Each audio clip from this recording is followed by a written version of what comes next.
Hey everybody, and welcome to the second ever episode of Playing Catch Up, where we catch you up on what you missed in South Florida sports. I'm your host today, Kylie Rae Wang. We've got a lot to get through, so let's get started. The Miami Marlins had a doubleheader versus the Mets on yesterday. They actually managed to shut the Mets out not once, but twice.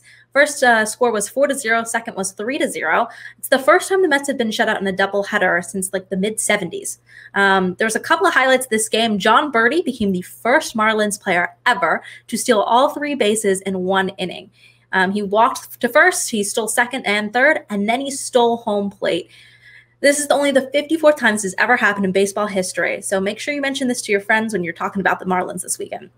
Now, pitcher Trevor Rogers also made his MLB debut. He struck out 6 and kept the Mets scoreless, even though he did give up a hit and he walked 5. He's the 15th Marlin to make a MLB debut this season and their 4th starting pitcher to debut. If the playoffs start today, the Marlins would be the 5th seed in the National League. As of now, they still got about half a season left.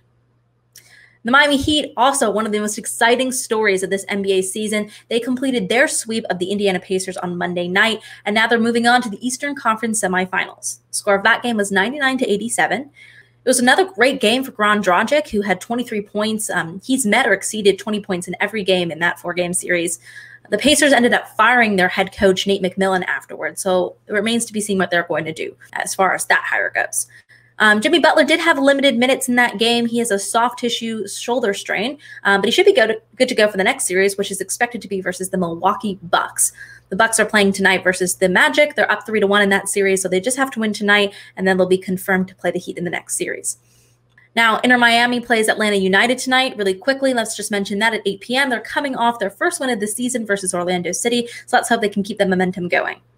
Meanwhile, we'll also talk about at Dolphins training camp. Rookie Tua Tagovailoa is getting better every day. He's been showing up every day in training camp this week, looking better and better with each day.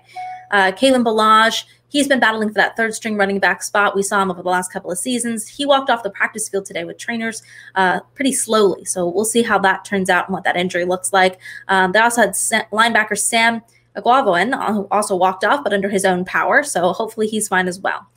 They do have a scrimmage this Saturday at Hard Rock Stadium. Tamara will bring you more details on that on Friday.